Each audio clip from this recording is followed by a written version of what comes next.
Now, for those of you who've just joined us, the title of this session is Divided States of America, What After the US Election?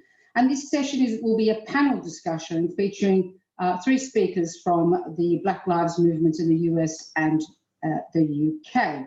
I'm going to go through those three speakers and then we're going to speak in turn. So we've got Clare Lemlich, who is an activist with the Revolutionary Socialist Network, Marx 21 in the US. We've also got Michael Brown, who is co-founder of the Black Lives Matter chapter in Long Beach, Florida. And we also have Lewis Nielsen, a leading member of the Socialist Workers Party in Britain, written extensively on US politics. So we're going to take the speakers in turn now. They'll speak for approximately 10 minutes. We'll start with Clare Lemlich, and then we'll be followed by Michael Brown, and then finally Lewis Nielsen, and then we'll have discussion. So over to you, Clare. Great. Thank you very much. Thank you for having me here today. It's great to be with comrades across the ocean, but also with my co-panelist, Michael Brown, who actually doesn't live that far away from me. We both live in Los Angeles, but in these COVID times, you only get to see each other in our little Zoom boxes, so it's great to be here. I also know several people based in the US in this session today, so please feel welcome to private message me. I'd love to connect during the session. So I'm going to touch on four things in my comments today. Some analysis of the election results and what I think they mean. A little bit on Trump's coup that never was. What I think we should expect from a Biden administration coming in January, and the kind of left that I think we'll need under Biden and Harris. So I've seen a joke floating around the internet that says the good news is Trump lost, but the bad news is Biden won. And I think that's a very accurate kind of encapsulation of where we are right now. So, I mean, me as a member of Marx 21 and as a socialist, we celebrate along with all the millions of other people who are glad to see the electoral defeat of Trump. You know, these past few years have been hellish. But Biden's campaign in all of its content was so stunningly disappointing, which I think is, you know, really the key to understanding the results. So the Democrats promised us this blue wave, this wave of Democratic wins, not only winning the presidency, but also getting more seats in the upper and lower houses of Congress, the state assemblies, local elections, and they doubled their campaign spending compared in 2016. But they still underperformed across the board, and in fact even lost seats in the House of Representatives. And we're not going to know the final results of the House until January, when there are two runoff elections in the state of Georgia. But they did, you know, astoundingly bad given all of the promise that we saw for this election. And this is directly because of the Democratic Party establishment's electoral strategy, which is to try and catch the Republicans in the swing states who can't stomach Trump anymore. So they're going after the most right-wing people in the country. So if you're going after votes that you believe are right-wing, you're going to run a pretty conservative campaign. And the Democratic Party knows that all of the women and the people of color and the immigrants and the youth, we all just have to vote for them because there is no electoral alternative to the left of the Democrats. And, you know, there are a lot of different demographics in the election that are worth studying and trying to understand the results, but I'll say a little bit about the Latinx, the Latino vote. So you may have heard a little bit about Florida, which is an important state to win in the presidential election because it has 29 electoral college votes. So it's weighted very heavily in the elections, and Trump went very hard campaigning, particularly in Cuban and Venezuelan emigre communities who tend to be more conservative because, you know, their families left land redistribution policies in those countries, and so that Trump's kind of anti-socialism really resonates with them, and that helped him win the state of Florida. But the same day, and I think this is important, Florida also voted to increase the minimum wage to $15 an hour. And that legislation won more votes than either presidential candidate.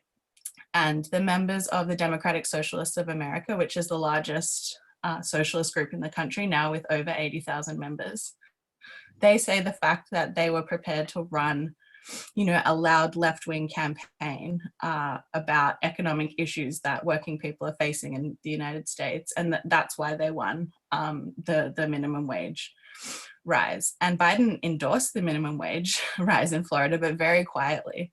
And it's hard not to wonder, and I'm sure I'm not alone in this, what might have happened on November 4th if the Democratic candidate was someone like Bernie Sanders, who had been prepared to talk about income inequality and wages and all of those things like the successful Fight for 15 people did in Florida. Texas is another important case. So these are communities that have voted Democrat for a century but flipped to Trump this year. And I thought it would be harder and take longer to understand why exactly that was, but nearly all of the news articles and interviews that I've read say the same thing, that these immigrant communities along the Mexican border in South Texas feel so neglected by the Democrats. And whenever the Democrats do pay attention to them, it's never about the things that matter to these communities. They care about jobs, they care about unemployment, they care about poverty. And one woman in South Texas that I read about said something really revealing. She said that she's heard what Trump says about Mexicans like her, but it didn't matter because she felt like the Democrats focus far too much on being like morally outraged by what Trump says, rather than actual policy. And so she voted for Trump. And that's, a common story in these communities. And you look at that in contrast to the campaigns that were bold, that did speak to economic needs. So for instance, every Democrat that ran on a platform of Medicare for all, so to end private health insurance in the country and introduce socialized medicine, everyone who ran on that platform won re-election, even in swing states where, we're told people are too conservative to appeal to on left-wing grounds. So I think that tells us that candidates can win if they run on left-wing platforms. But far from learning that, the Democratic Party establishment is now actually, bending over backwards to blame the left of the party for why it lost so many races on November 4. So just quickly, I'll say something about the coup, the Trump coup that never was. So when I was invited to speak on this panel, I thought, okay, November 28th, surely we'll know the result by then, and we'll be well into the coup by the 28th. And I think it was right for the left to take Trump's threats seriously when he said he was, not going to accept the election results. And importantly, trade unions and NGOs started to organize these campaigns to protect the results, to protect the vote. And some unions were even considering strike action if Trump refused to concede, which I think is that's an important development. But the mainstream and liberal response of like worrying about the coup, I found to be frankly quite unhinged. People genuinely felt like we were going to enter a civil war after November 4th and that we'd be living under this fascist dictatorship and so on. And I don't doubt that Trump might have staged a coup if he had any support for it. But, overwhelmingly, the US ruling class backs Biden. The generals in the military wing of the state back Biden, and even Trump's right-wing media loyalists have dropped him after several days of, his tweeting that the election was rigged. So there's not kind of any support in the ruling elite of the country for Trump to successfully pull off a coup. And what we said in my organization, Marks 21, is that the threats about a coup were less to do with Trump actually planning to hold on to power as such, but more about shoring up support among his hardened right-wing base that he can take with him when he leaves office. And, that base was stoked and goaded and Trump, by Trump for 4 years and is not going away once Biden gets inaugurated. And it's really the legacy the left has to contend with for years to come once Trump leaves.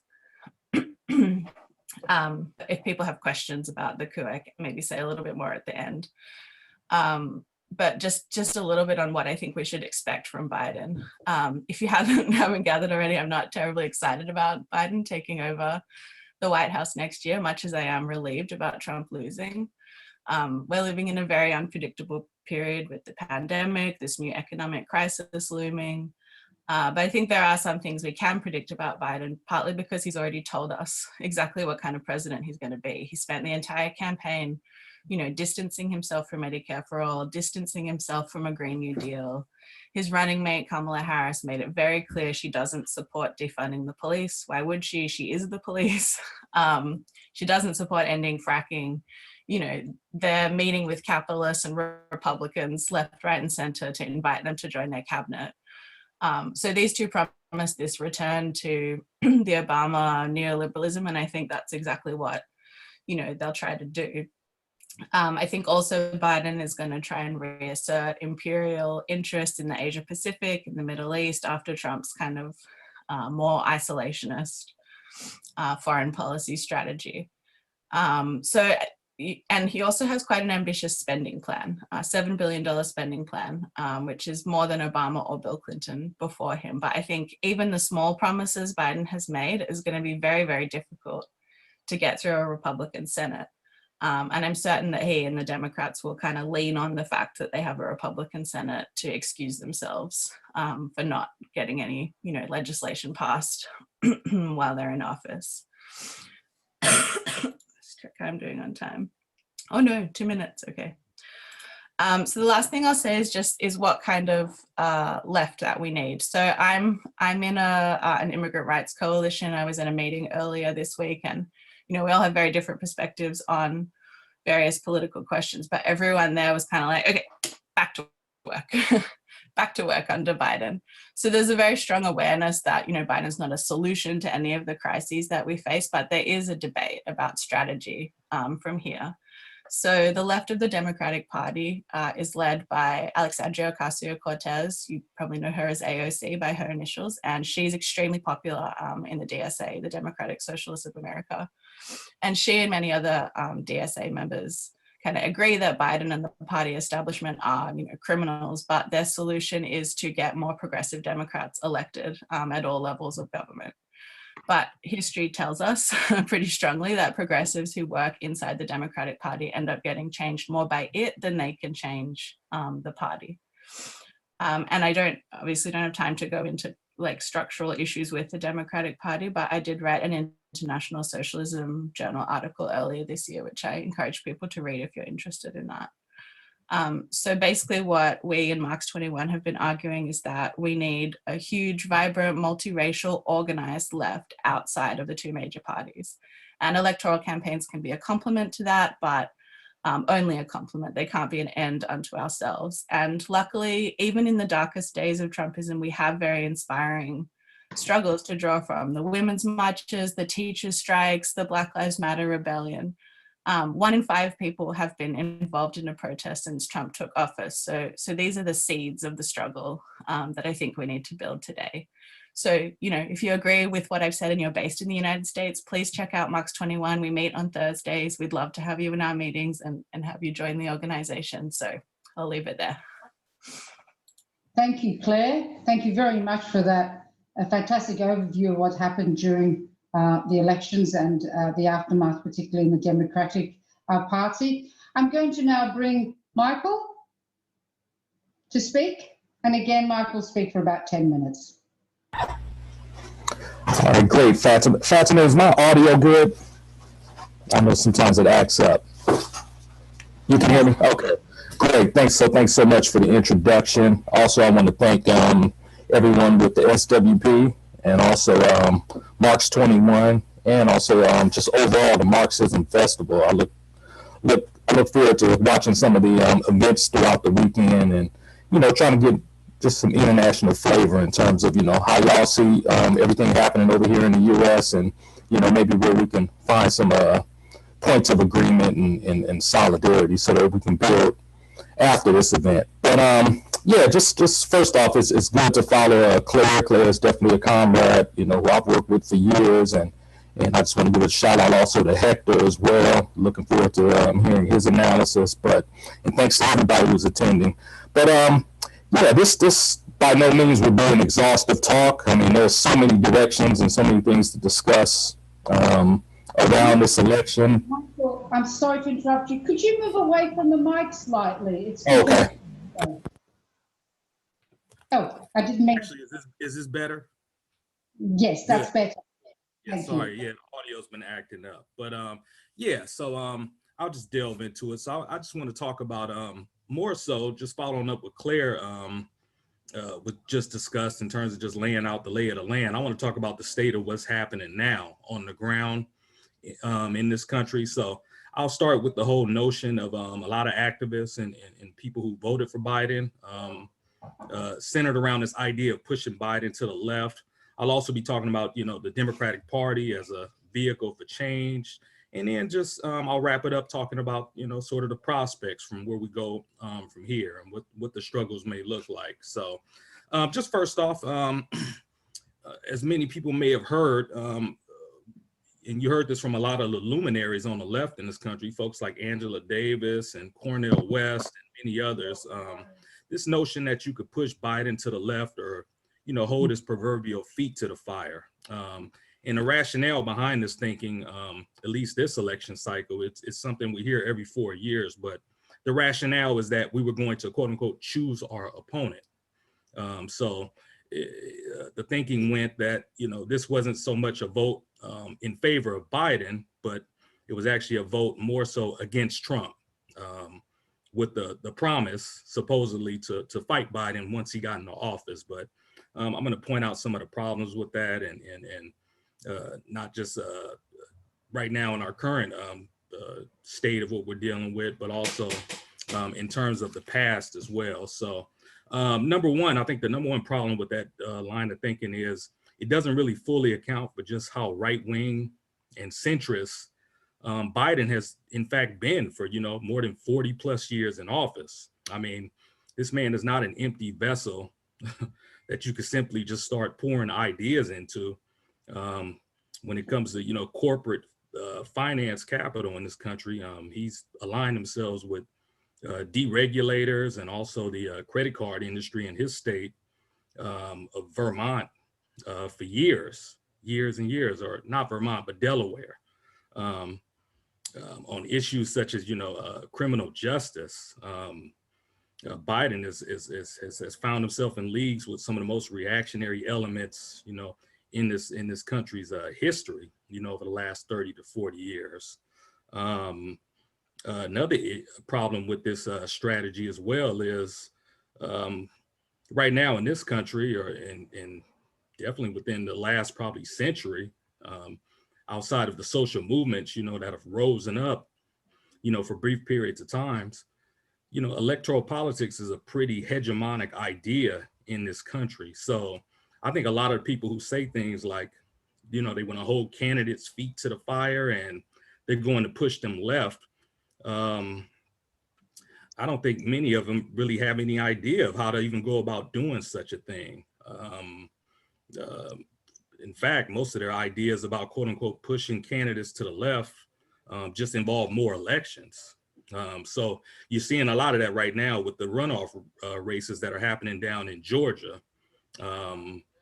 As Claire mentioned, the Democrats lost seats, in both the Senate and the House, but with these two runoff elections that are going to happen in Georgia, you basically have two right-wing Democrats running against even farther right candidates. So what's happening right now is a lot of people who are, quote unquote, intent on pushing Biden to the left are basically being told to shut up and corral all forces behind getting these two center-right Democrats elected. And anyone who's familiar with U.S. politics knows that that's a cyclical cycle that it doesn't just end around election cycles. Immediately, what we may see next year is for those who wish to, quote unquote, pressure Biden, they may be told to be quiet so that we can then, get more Democrats elected during the midterms. And then, after that, it'll go right into the next election cycle. So as you see, it's just this proverbial cycle that just continues to kind of, recreate itself again and again. And then just real quick on just the nature of the Democratic Party, because I think this is important. And unfortunately, too many people on our side do not have a real analysis of what the Democratic Party is and what its function is and what its historical role has been. It's not known as the quote unquote graveyard of social movements for nothing. it's earned that title. When socialists call it that, you know, we base that on a very real thing, a very real history and analysis. Everything from the civil rights movement to the labor movement, to even, you know, electoral movements such as the recent Sanders campaign or Jesse Jackson's campaign in the 80s. You know, they've all went into the Democratic Party and effectively died, you know, on the vine, you know, and there's a reason that that happens. The Democratic Party is not simply just a quote unquote ballot line or simply an empty vessel that can be taken over or changed from within, but, you know, it's a very, you know, highly controlled, tightly knit, top-down controlled entity that works, you know, in the interest of capital and also imperialism as well, and fomenting and also cultivating, you know, white supremacist ideas in this society. So it's actually unethical to the type of change that a lot of activists would wish to see. But still, you know, people continue to bump their heads up against this wall and expect different results. And we're seeing that with some recent examples already. I mean, Biden hasn't even taken office, and already, I mean, he had this recent decision where he appointed basically a big oil-controlled congressman from Louisiana named Cedric Richmond to something called the Director of the Office of Public Engagement. So this man is basically going to be a liaison between climate activists and also big business, you know, the same big business that owns him. And yes, this has caused a bit of a rift between Biden already and the climate activists in movements such as the Sunrise Movement, Greenpeace, and these other organizations. But recently, these organizations have been making a lot of noise about this appointment and voicing their displeasure. But Biden told you all along during the campaign that nothing would fundamentally change under his administration. So you can't be too surprised about that. Also, the Black Lives Matter Global Network, that's the organization, not to be confused with the larger movement. They recently wrote a letter after basically, you know, getting out the vote for the Democrats. They wrote a letter where they're asking for a meeting, you know, with the Biden administration. And so far, surprise, surprise, they haven't gotten any traction on that. And even if they did, I mean, Biden, you know, this is the man whose supposed remedy for police brutality is to give them more money and also to, you know, suggest that police shoot people in the leg instead of killing them. So what would even result of that meeting anyhow? Who knows? And I think another example that we're seeing where activists are running up against problems of quote unquote working inside of the Democratic Party is, as Claire touched on, the centrists of the party, they're already disciplining the quote unquote left. The DSA types, Democratic Socialists of America, who got some candidates elected. They're basically blaming these people for the down ballot losses, which is basically a fallacy anyhow, because you have representatives like James Clyburn, who's a longtime Democrat down in South Carolina, who's saying that, you know, phrases like defund the police and Medicare for all and abolish ICE are, you know, the reason that the Democrats lost. And that's a lie, because first off, a lot of those movements and issues are actually popular when they're polled. And in the case of defund the police, I mean, in all of the big cities where we had rebellions and riots this last summer, Joe Biden won all of those overwhelmingly, all of the big city centers. So that kind of flies in the face of what he's talking about. So those are some of the issues that activists are running up against, who are working within the Democratic Party. And then just last but not least, because I got to wrap up. Yeah, can I just get one more minute? Yep. Yeah, just real quick. So just in terms of just the balance of forces and what's happening on the ground, it's weird right now because things seem to be a little suspended in time. I mean, obviously Trump lost this thing, but there's still millions of people, the far right, who believe that he didn't lose. So those folks remain animated and mobilizing. And right now, in terms of the left, it's kind of eerily quiet on the ground. There's not much activity in terms of movement, but we may see some of that reanimated activity that we saw on the left this last summer, because none of these issues have been fundamentally resolved with Biden's election. So it'll be interesting to keep an eye on that. Keep an eye on what's going on with the teachers unions. It looks like we're going to have another shutdown in this country as the COVID numbers continue to go up, and also the police brutality issue. Keep an eye on that as well, because I think we may see some activity early next year as well on that. So I'll stop there because I'm interested in hearing other folks, but thanks to Fatima again, and appreciate it. Thank you, Michael. That was Michael Brown, and giving us a great insight into the dead end of the Democratic Party and the impossibility of Democrats actually moving to the left. I love the description, graveyard where the social movements go to die, description of the Democrats there. Okay, our final panel speaker is Lewis Nielsen, who again will be speaking for about 10 minutes. Thanks a lot, Fatima. And look, a big thank you to Michael and Claire. It's fantastic to have you with us. And it's really, really interesting and important, I think, for us to hear a socialist analysis of what's going on. You know, I've read a lot of crap, to be honest, in the media, in places like The Guardian, trying to understand what's going on in the States. So to get a revolutionary perspective, I think is brilliant and really important. And I hope that the other comrades who are joining us from the States come in in the discussion as well. I mean, look, obviously Claire and Michael have said it way more eloquently or, you know, interestingly than I could ever say about what's going on in America. What I want to do really is to just try and think about what are the lessons and what are the sort of generalizations that we can draw from what has happened in America, not just in the election, but really over the last four years of Trump's reign.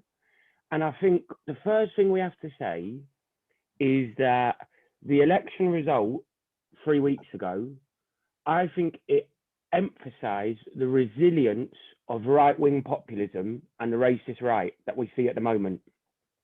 Because the big take home for me, I think, is that 10 million more people voted for Trump than they did in 2016. That's a big question to answer, really, about how that happens. You know, after all that Trump represents, 260,000 now, I think, dead from COVID, the racism, the sexism, the bigotry, how is it that 10 million more people go out and vote for him this time ahead of 2016? And I think to understand that, you know, it's not just enough to say that, you know, white Americans are just stupid and racist. I'm sure there are some racists, clearly there are, but clearly something bigger is happening here.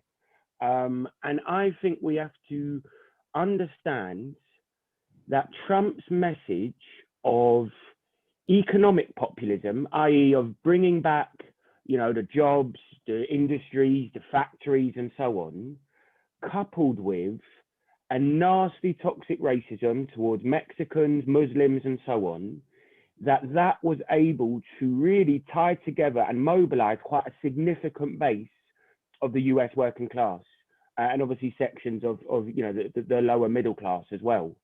And, you know, that's not to say that that's permanent. I don't think that racism has permeated, you know, concretely and you know, in a way that we can't defeat sections of the US working class, but we have to recognize that he was able to significantly do that in the election that's just happened.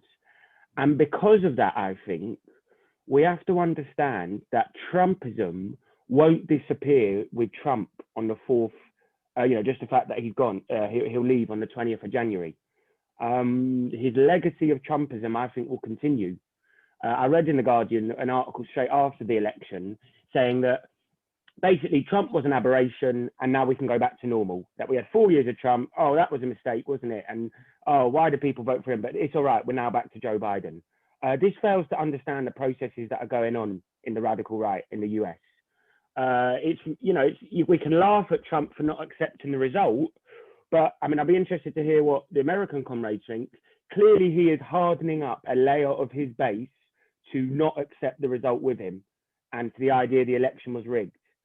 And those far right elements, which Trump so much, you know, encouraged so much over the last 4 years, the fascist and far right elements, people like Carl Rittenhouse, who shot Black Lives Matter protesters in Kenosha, that far right, I think will feel emboldened by the election result. Okay, Trump loses, but the fact more people vote for him, The fact he contests the election, I think, means that far right clearly are still a dangerous threat. And if you look at the Republican Party, I think we can be certain to say that the Republican Party is firmly entrenched in the politics of Trumpism. The Republican Party is not about to go back to the days of John McCain. Not that that would be anyone would particularly celebrate if it did, but it's not about to turn its back on Trump and the radical right. If you look at the people around Trump, if you look at some of the new people elected, people like Marjorie Greene in Georgia, who's a supporter of QAnon, the anti-Semitic conspiracy group, clearly the Republican Party will throw up more Trumps, and maybe more dangerous Trumps, people who aren't as volatile or as reckless as Trump is. So clearly, what Michael and Claire said, there's a huge job for the anti-racist movement, for Black Lives Matter and so on, to fight Trumpism after Trump leaves office. So I think that's the first thing we have to draw. I think the second thing is that the election is the latest demonstration on a global scale of the weakness of the liberal centre. Remember, back in January, February, March, when the Democrat primaries were on, we were told that Biden was the safe choice, that you couldn't have Bernie Sanders because you needed someone like Biden, a safe candidate, someone from the centre and so on. That's fallen spectacularly on its face. Claire went through, and Michael as well, about, how he scrapes through in some states. They lose seats in the House. It's yet to be seen whether they're going to gain control of the Senate and so on. And Biden's campaign of running as a centre ground, middle of the road person who, to be honest, didn't really say much on anything. He distanced himself from Black Lives Matter, who distanced himself from a Green New Deal, wouldn't commit to Medicare for all in a fucking global pandemic where 250,000 people have died, right? That moderate message of really saying things will go back to normal. I think Obama used the phrase that Biden would be a president you could have on in the background that you didn't really notice, i.e., working class people, don't really worry about who's in the White House. Let the elite get on with running the country as they did before. That message clearly was one that only just managed to win in the election. The talk of a landslide, which the pundits told us was going to happen way up, up until election day, that did not materialize. And the lessons from that, I think, are relevant everywhere. Think of Keir Starmer in Britain. Keir Starmer wants to take Labour closer to the days of Tony Blair than of Jeremy Corbyn. He wants to bring Labour firmly back into the centre ground. In times as polarised and chaotic and tumultuous as these, the centre ground of politics cannot guarantee you victory like it has in the past. And I think both Claire and Michael are right to say that Biden will pave the ground for the exact features and the exact conditions that led to Trump in the first place. You have to understand Trump's 2016 win as a rejection of the neoliberal consensus which Biden has embodied in US politics for the last 40 years. So the question I want to finish on really is what happens next? Because like I say, I think maybe more so in Britain than in the US, the media and especially outlets like The Guardian, there's been a real fawning and a real hope that Biden and Harris can restore the liberal centre. That the days of Trump, but also Sanders, really they're aiming at as well. That's over. That we're back to normal. Corbyn, Sanders, and the polarisation of the period that Biden represents an end to that. As I said, I don't think this is true. You look at his programme, you look at what he represents.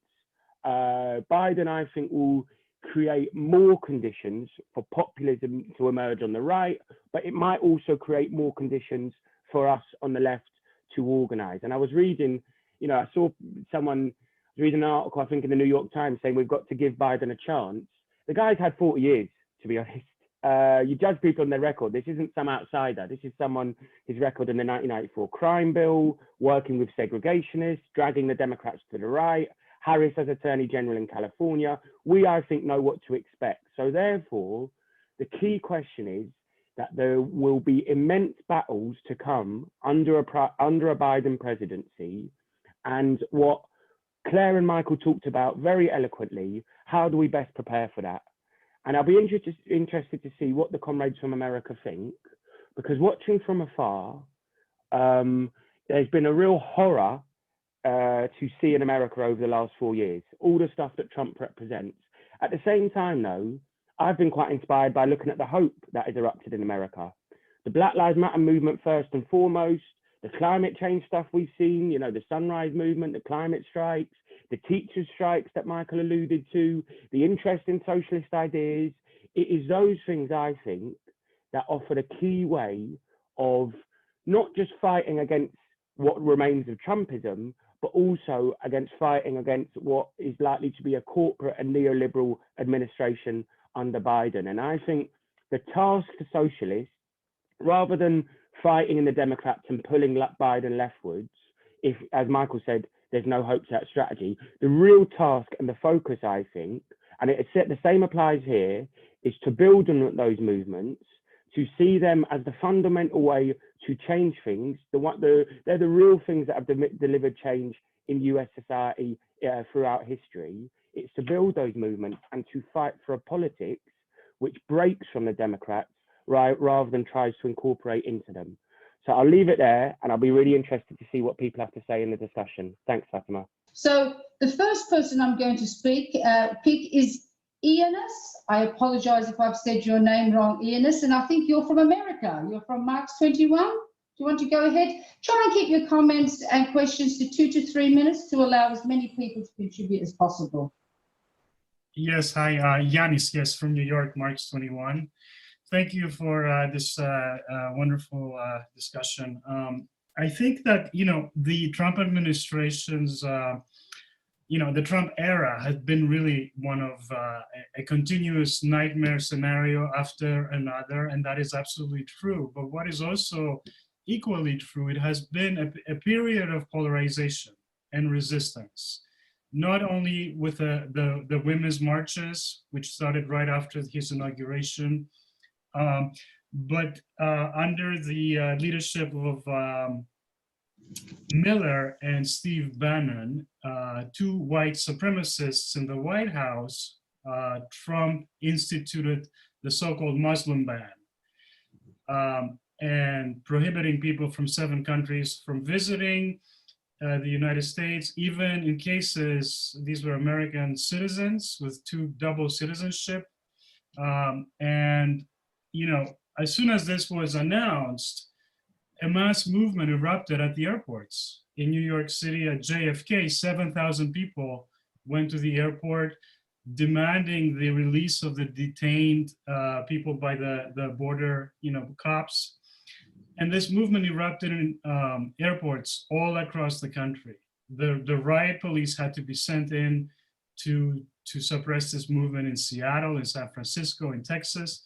So from the very first, the Trump administration, you know, the racism coming from the top met mass resistance. And like, you know, Claire and Michael spoke about the teachers' strikes that spread from one supposedly, you know, Republican red state to another. Then, you know, we saw the Black Lives Matter rebellion popularize demands that were really that of the radical left to abolish the police, to defund the police, etc. And then we saw this movement explode internationally and inspire people all around the world. So then we saw in that movement unions come out in support of Black Lives Matter. You know, this is an incredible entrance of the working class into the political arena.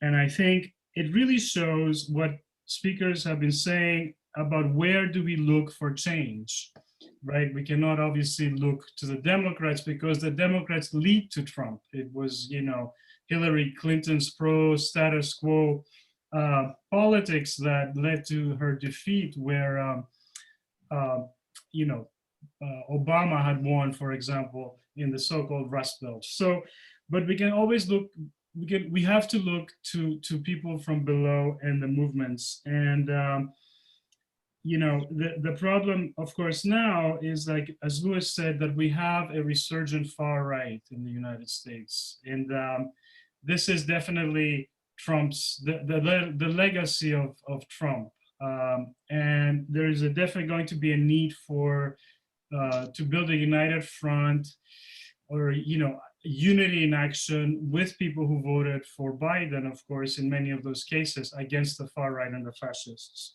But again, we should be optimistic. Yeah, we should be optimistic, because if anything, we have seen that the movements and organizing and people from below have been very much present throughout the Trump administration. And I think that the Black Lives Matter rebellion was a contributing factor to Trump's defeat as well. Thank you, Yanis. I'm going to call another speaker from America. Delighted to have another one from our comrade Zero Marks 21, Eric. But Eric, just to remind you, 2 to 3 minutes. Thanks. Yeah, hi, thank you. Yeah, all three great presentations. Thanks a lot. Yeah, I think it's important. The Biden, the centrism of the Biden campaign, which only just let him squeak through, was, yes, part of it was a triangulation, a chasing right-wing votes, et cetera, and thinking that everyone else had nowhere to go. But it wasn't just a strategy for the election, right? It was because Biden is committed to neoliberalism, and he could not raise expectations that he would be later clamping down on. I mean, he was wired into that. Even if he knew that would be exciting, he knew that he couldn't do it, because that wasn't his politics, and it wasn't what he was, everyone who was backing him was committed to.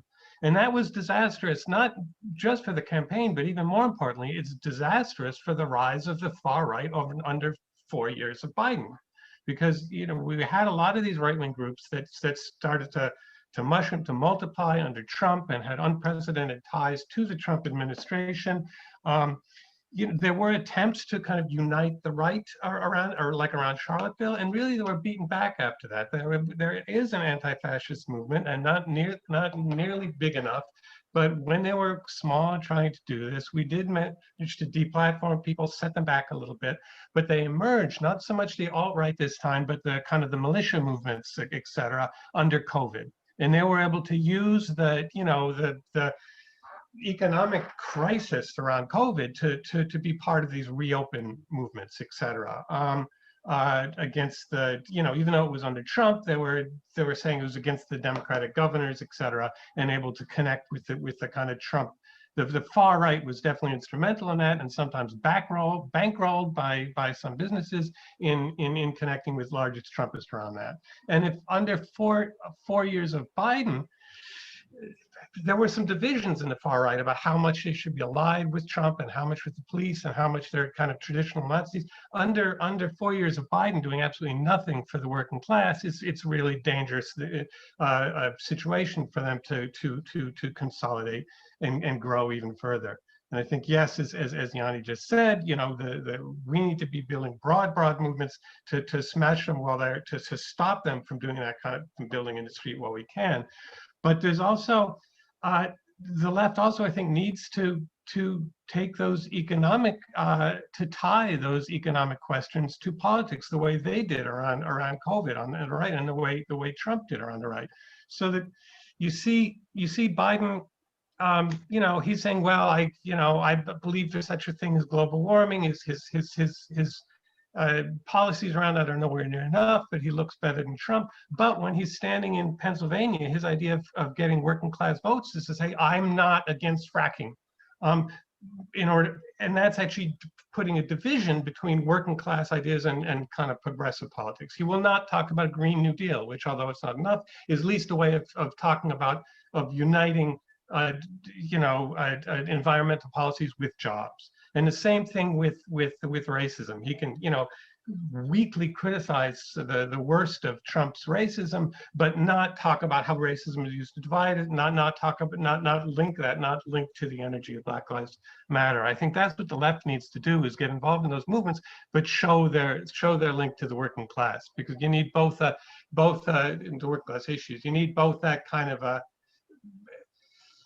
you need to be able to make that argument to counter the right, to make a left argument that's way beyond anything that any of the Democrats could talk about, as well as building those broad movements to actually stop the far right while they're building. Both those things are necessary to stop that. Thank you. Thank you, comrade. Before I call the next speaker, I've got a question for the US speakers, for the US comrades. So if there are other US comrades in the discussion, you're more than welcome to answer this question as well. It's from Suzanne. What do you think is the difference between the potential for radical change under Trump and under Biden, and the possibilities of the climate and anti-racist movements? There you go. I can read that out again a bit later. So I've got Craig next. Want to speak? Okay, thanks. So Lewis mentioned the importance of getting a revolutionary perspective, and Eric mentioned the relevant link to Black Lives Matter there. I'm sure we can all agree with that. And what happens in America affects all of us. So there's a particular interest for revolutionaries around the world and what American revolutionaries believe in and what they're doing right now. And with this in mind, can I ask our speakers quite a specific question, perhaps especially Michael, what they think about the group formerly known as Black Socialists of America, now renamed Black Socialists in America, still BSA clearly. The reason I ask is because I think they certainly have one of the best online revolutionary reading lists out there. But most importantly, in terms of what they've learned from reading the best revolutionary literature, they also have a proactive commitment to building dual power. As a dual power, just because I don't think I said that very clearly, a strategy that I think has been missing from most socialist parties for about 60 to 70 years. Are you able to tell us anything about this group? Numbers, background of leading members, presence on the ground, and what do they think of their proposed strategy and reading of revolutionary literature? And are they involved in Black Lives Matter, Michael? Thank you, Craig. I don't have anyone else with their hand up. Please don't be shy. There can't be 60 people in a room at a socialist meeting and no one has anything to say. I do have a question that I'm going to put to the speakers, but also to anyone else. Please, if you want to attempt to answer it, please do. We'd love to hear what you think. And the question really is about Trump. Why have Trump's attempts to disrupt that transition of power amounted to so little? You know, what's happened to mobilizing and, you know, all of that? It seemed to have just fizzled out. What happened to all those thousands of supporters he had on the streets? Why hasn't it amounted to anything? If anyone wants to answer that question, I'd welcome it.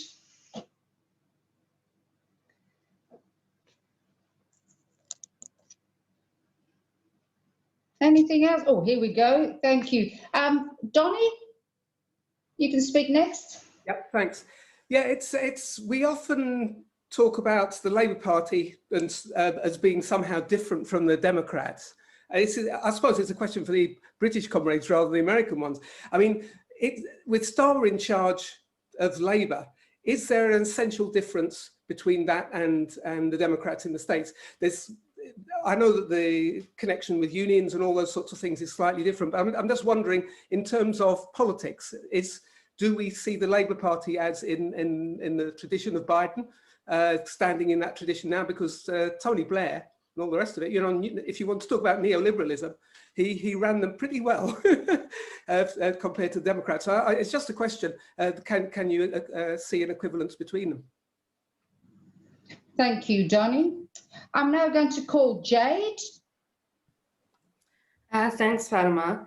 I think in terms of the question that Fatima mentioned before about, well, why is it the case that like this is the most pathetic coup in the history of humanity? Like George Bush managed to steal an election, but this guy who's been talking about it and supposedly planning it for the last 4 years can't quite get it off the ground. I think it points to a really important thing about the kind of political dynamics of what's going on in America, and I think the difficulty for left-wing people in America, which is that obviously Joe Biden was supported, far more so than Trump by most workers in most major cities, most people of color, most people from, oppressed groups and minorities. But actually the other major backer of Joe Biden was the American ruling class, who obviously their objection to Trump is not all the things that people here have talked about, his disgusting, repulsive, racist, anti-working class, anti-immigrant piece of shit. Their objection to Trump is that he is discrediting for American imperialism, that actually he's been less effective at doing things like murdering people in the Middle East than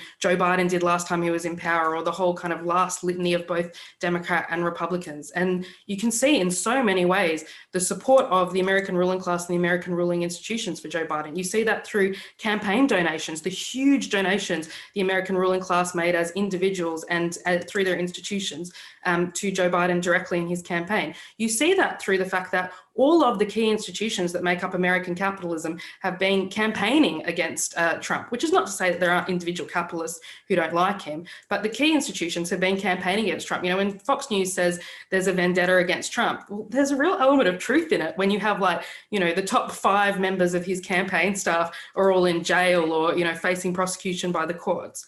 I think you see that through the response of the military, like the military that overwhelmingly voted for Biden, but also that refused to carry out some of Trump's, kind of outrageous and disgusting orders about going and gunning down Black Lives Matter supporters. And that's a really difficult political situation, because obviously Joe Biden, as people have gone through, this racist, segregationist, the guy who was, picked to be Obama's running mate because he was so right-wing, he could give Obama right-wing cover. This guy is now in power, and there's people with all different ideas about what Joe Biden's going to do and what he's about, and, will it be easier to win progressive change under Joe Biden? And I think the point is really important about the fact that actually the starting point for combating Joe Biden has to be recognizing that he's not going to be an easier foe than Trump, and that the same ferocity that people took towards Trump is going to have to flow into the Biden era as well. I think the other really important thing, of course, it makes sense, but there is an obsession post-election to always try and figure out who exactly voted for who and what does that reflect about the nature, temperament, class composition, whatever, psychology of the people who voted. One really important thing to remember in America is that the vast majority of the population did not vote for anyone. They did not vote for anyone. And the argument always, I think, in America has been, the reason why people in America don't vote is because they're apathetic. But all the things that some of the speakers started with, the massive groundswell of the explosion around, Black Lives Matters, the actual wave of strikes you've seen in America in the education union, which, seemingly came out of nowhere, those things show actually there's really important sections of the American population who are not apathetic, who don't like the status quo, and who, a lot of them, you can see, did not vote for Biden. There was not only was Biden's vote not great, but there was no youth groundswell of people who voted for him. So the kind of people who made up the backbone of the Black Lives Matter movement, these people did not, 2-1, go out and vote for Biden. And I think that is a really, really positive thing going forward. Actually, there's a wider layer of people in America who hated Trump, were willing to do something about it, obviously didn't like Biden, and want to do something, want to kind of take the struggle forward. Thank you, Jay. I've got a question here from Nick Domini, which I think is an excellent question. How do we explain the increase in Trump's vote with, say, Hispanics along the border or some Black demographics elsewhere? How can the left counter that shift? So if anyone wants to attempt that question, not just our speakers, would welcome that. I'm going to ask Hector to come in. You've got your hand up? Oh, do I? Okay, it's fine, I'll go for it. Well, thanks to all the speakers for joining us, and especially all the comrades from the US that have joined us early from America. Look, I think it's right to say that we join in the celebrations around Trump's defeat. This is someone who, from the last 4 years, has emboldened the far right across the world. This is someone who has given cover to fossil capital, to the big polluters, and who has given confidence to everybody who doesn't want to see any action around climate change, and someone who has brought the world closer to nuclear war with Iran or North Korea, and who has attacked women's rights, minorities, and so on. So, you know, we stand with all those people who for the last 4 years have fought him. From the moment he was elected, actually, you know, in the last 4 years, as the speakers have described, we have seen huge waves of mobilization against Trump. Now, does all this mean that all these things, climate change, the threat of the far right, attacks on women's rights, on trans rights, are they going to go away overnight because Trump is not the president anymore? Of course they aren't, because as people have described, what we are seeing across the world, but very, very acutely in the US, is a process of polarization, with the political center eroding and people moving to the right, but also to the left, which in the American case, we have seen clearly with the huge support for Bernie Sanders and the Democratic Socialists of America. This is important to say because it shows that, you know, all this bitterness and alienation at the bottom of society is not inevitable, that the far right have to be the ones benefiting from it. You know, we have seen around the climate strikes, the Black Lives Matter movement, the global revolt shaking many countries across the world, that this anger can also provide flashpoints and focuses for the left. Now, my question for the speakers really is that it seems to me that both in the US and in Britain, the left faces a very big dilemma. Is the left forever condemned to just being a small voice attached to a political machine dominated by the right, the Democratic Party in the US and the Labour Party in Britain under the right-wing leadership of the Labour Party? Is that all the left can aspire to do, and to choose between the lesser evil out of two evils? Or is it possible to break free of all these constraints and try to fight to build an organization that is based on a struggle, that is based on tapping into the energy that we have seen, you know, around all the movements that we have described, and that can go beyond the limitations of electoral politics and provide a real alternative, which we have seen there is an appetite for in both sides of the Atlantic. Thanks, Fatima. Thank you, Hector. I've got Alan Bell with his hand up. Alan, do you want to go next? Yeah, just come in on a couple of things. One of the things about the vote from like Hispanic and Latino communities for Trump, which is interesting to think about, is there, if you look at American politics over the last, 20, 30 years, and even going further back than that, there has been actually quite a big percentage of Latino community that votes for the Republican Party and who have stuck with the Republican vote. In 2004, I think it was the highest Latino vote for Republican Party. George Bush got 40% of the vote from the Latino community. So we are seeing it going up for Trump. It has like raised since the last election, but it's not something which is an aberration. It's not something which has never happened before, and we shouldn't expect to see it. There is a wealthy section within them that have stuck with the Republican Party for years. You know, when it was for Bush, it was because he had immigration laws, things that they wanted to agree with, and he also had some sort of rules on bilingual education, that's why the vote for George W. Bush went up within the Latino community up to 40%. But it was also, like I said, this block of even though it's not a homogenous group, and I think that's got to be careful in saying that, but there is a part of them that will vote Republican. So we shouldn't be so surprised that he got that much vote. Thank you, Alan. Can I just come in on one other thing? The other thing I would say is quickly about the coup was, I think one of the big reasons that it didn't lead to as much as people thought that it would lead to is the fact that he didn't have the army on side. You know, last year, I forget the guy's name, Esper, basically said, we are not here to support a tyrant. You know, the army were not going to stand behind him and go on the streets and fight for him to stay in office. I know that, you know, with the Black Lives Matter movement and everything, they got the army on the streets and they seemed quite right-wing because they were supporting Trump and against Black Lives Matter. But politically, he didn't have the heads of the armed forces on side to actually keep him in office. And I think you need that if you're going to perform that type of coup. You know, I don't think the street movement that he had would have been enough. So I think for me, it's not really a surprise that it broke down over time and that it didn't lead to the that some people thought it might. Thank you, Alan. We've got one other person with their hand up, and that's Julie Sherry. Unless there's anyone else who urgently wants to come in after her, quickly put your hand up or ask a question in the chat, or because we're coming to the end of the discussion. So Julie, do you want to go? Yeah, thanks. Thanks for a good discussion and a good meeting, comrades.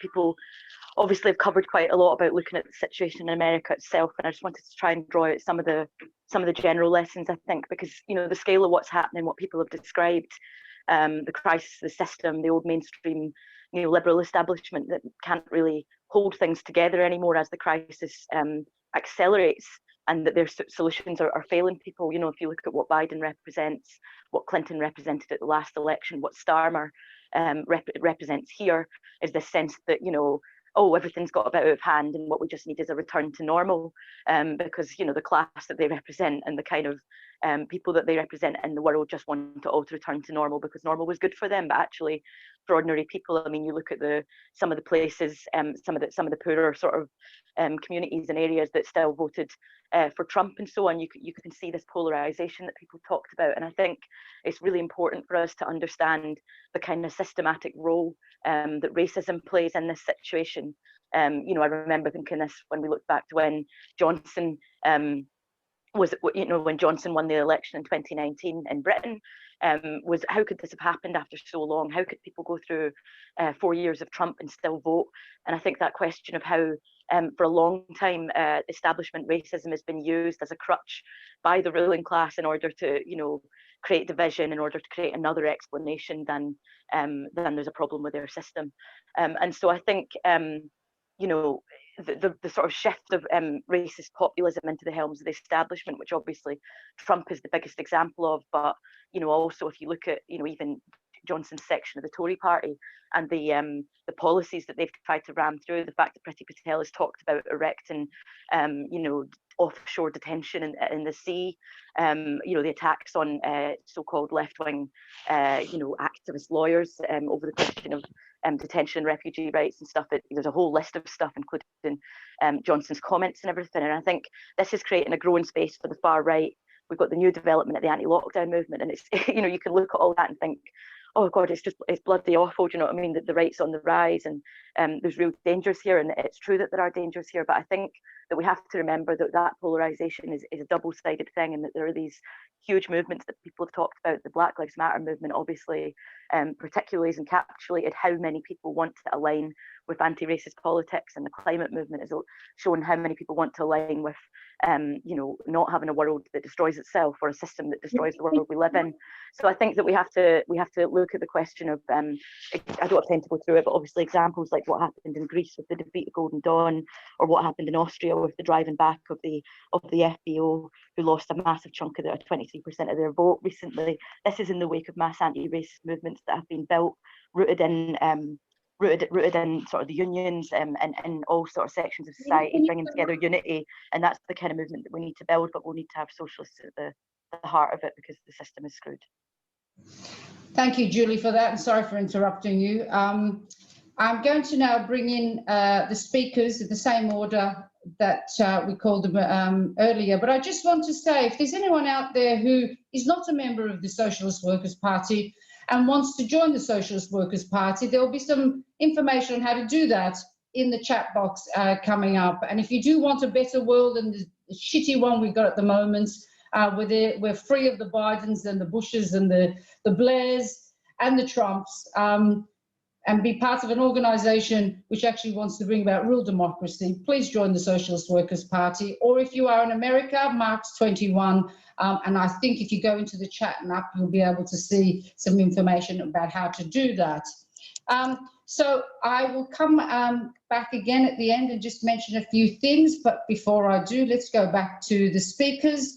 And Claire, can you come in?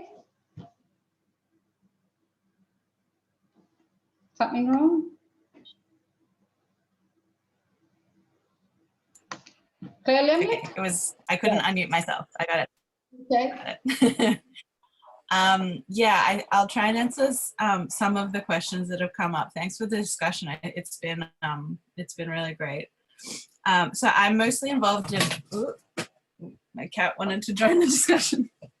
I'm mostly involved in immigrant rights in Los Angeles, and so just to like give people a sense of kind of what's happening on the ground in that movement. We held a protest the week after the election. We were like, we are going to put a line in the sand.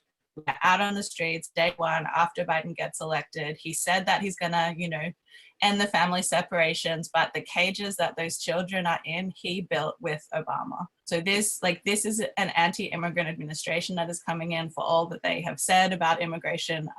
His main policy plank is modernizing our immigration system. I don't want a higher tech border. I want no border, which is what, we've been organizing for. And there's a coalition in California called the Day One Coalition, which is just starting. It's a lot of immigrant rights nonprofits, labor unions, which is very important.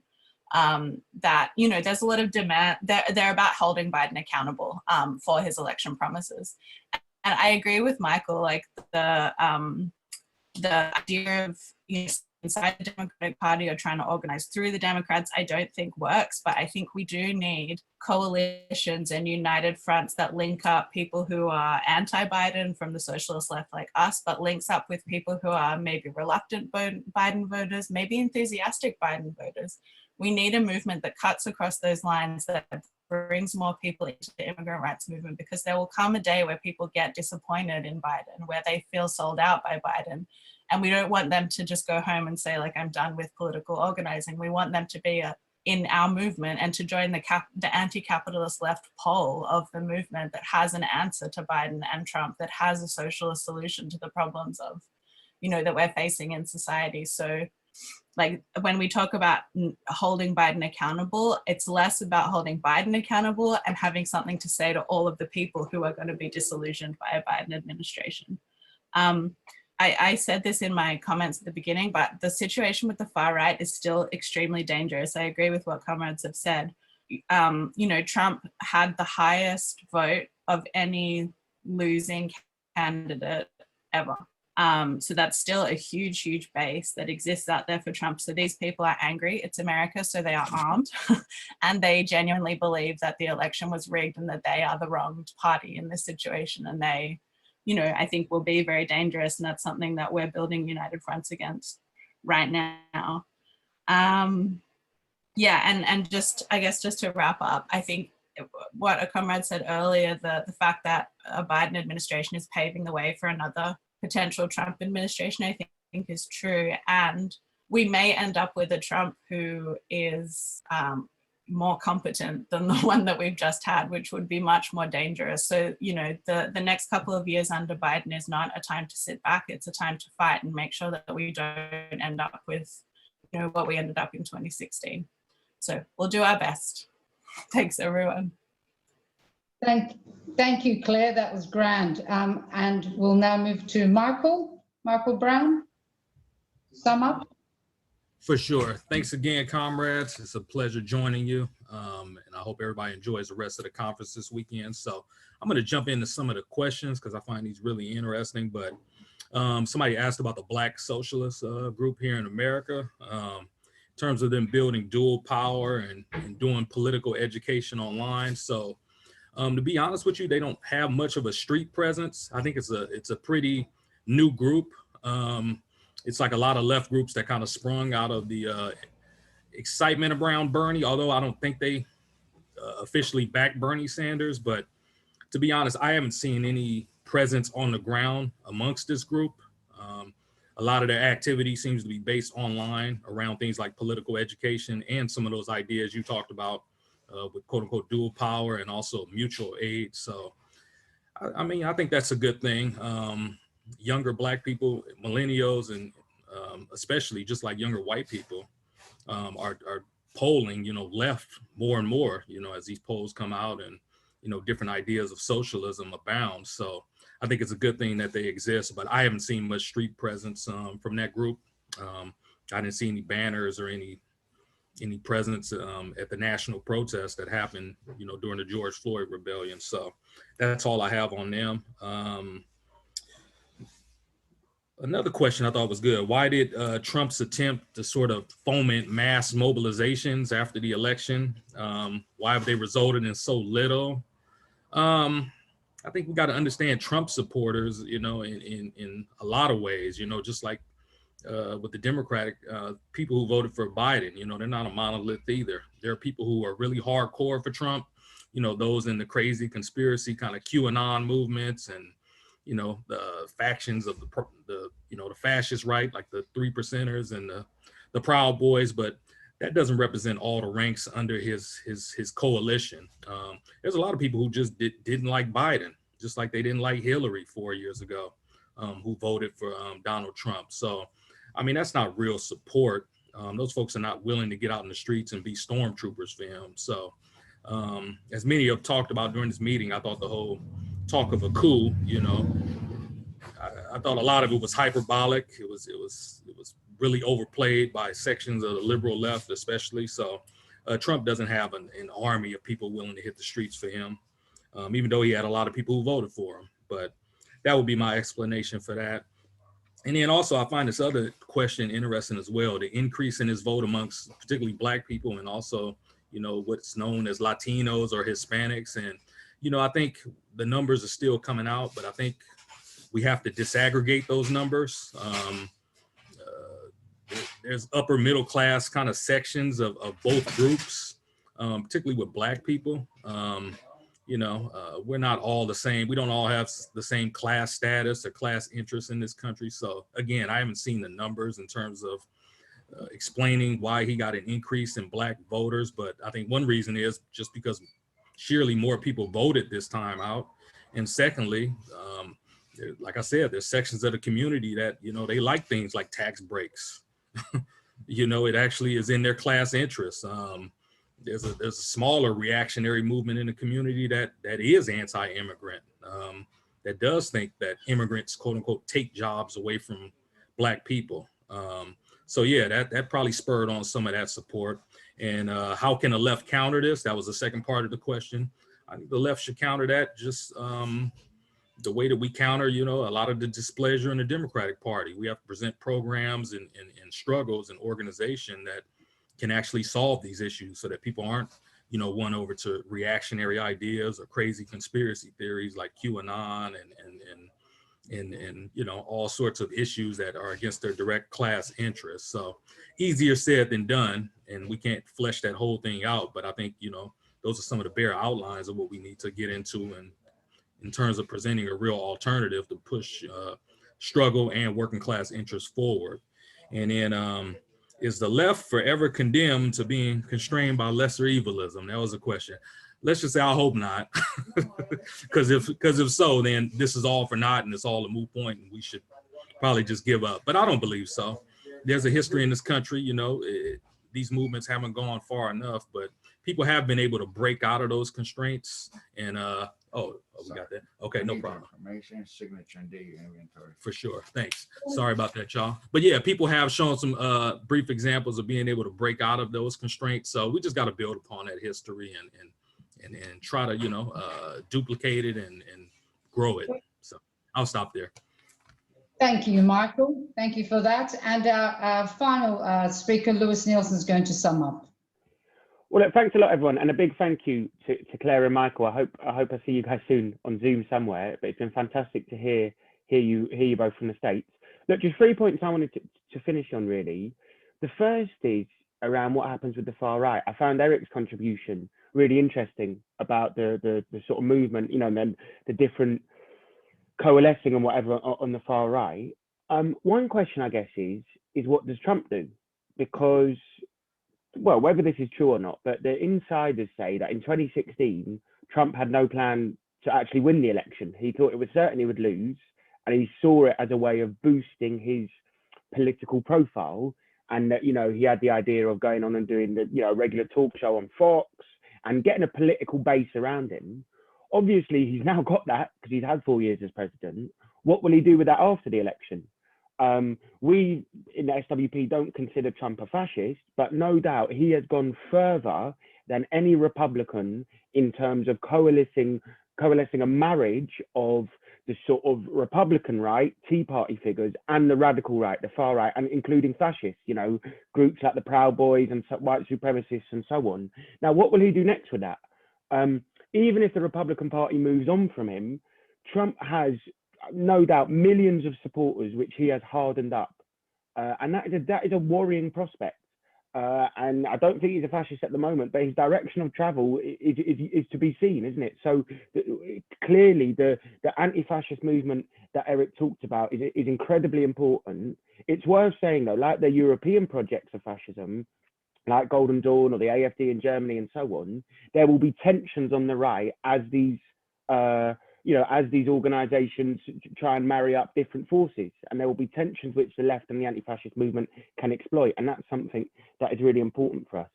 Two final points. One, just about the question of the Latino and Black vote. I think Michael said it right. These votes are intersected by class as well. Not all Black people in America have the same interests. They're divided by class, and actually the thing that clearly stands out is the Democrats treat the Latino and Black vote with contempt. They just expect these people to go out and vote for the Democrats, no matter who they put up. This is the article. People should read Mike Davis's article in the London Review of Books where he goes through this. But clearly there are there are some Latinos who, are business owners or whatever, small business owners who would have, might have done well out of Trump, and the poorer elements of those communities clearly did not feel hugely inspired enough by Biden. And it's not surprising, is it? I mean, that Mike Davis talks about I think it's the Rio Grande Valley, where there was just no Democrat operation to get the vote out. And if you couple that with his moderate promises or lack of promises, it's not a surprise, I think, that you saw Trump being able to do better than expected. The final thing I just want to say is I think always when analysing elections, we have to remember to step back and look at the bigger picture. I'm a bit of like an American politics nerd, right? I analysed every percentage point in this state and that state and House and whatever. But the big picture we have to think of is that the society we live in is one that offers pandemic, climate change, racism, and so on. And in this election, the choice was between two candidates who didn't support Medicare for all, who offer nothing on climate change or deny it. And, one's a hard right racist and the other, to be honest, is a more polite racist. So all those big questions in the US society weren't answered by what bourgeois politics had to offer and what mainstream politics had to offer. And we have to remember, I think, that the economic turmoil, both in the States and here, is going to deepen. The political crisis will deepen. This will create more turmoil in terms of Democrats and Republicans, but it will also create more flashpoints, like we saw this summer with Black Lives Matter. The 26 million people or whatever it is who marched and, took part in protests and riots in some cases, but also, were open to radical ideas of defunding the police, of, taking on the system and so on. It's those things, I think, that will be key in the coming period. Who knows where the flashpoint will come from, but the political crisis will create problems for the Democrats and Republicans, and we can analyze that, but it will also create big political opportunities on the ground. And I think as socialists, we have to say that building those movements is crucial, building them to as big and as effective as they can be, but at the same time trying to draw them to their most radical conclusions rather than getting behind a 78-year-old white man like Joe Biden as a solution. So I think if people agree with that, the comrades in the States should get involved in March 21. If you're in Scotland or elsewhere, think about joining the Socialist Workers Party, because the turmoil, I think, is just beginning in many ways, and the more socialists on the ground really matters. So thanks a lot, both Claire and Michael, and thanks to Fatima and everyone for hosting us today. And thank you, Lewis Nielsen from London, and our two American comrades, Clare Lemlich and Michael Brown, for a fantastic session on the divided states of America, what after the US.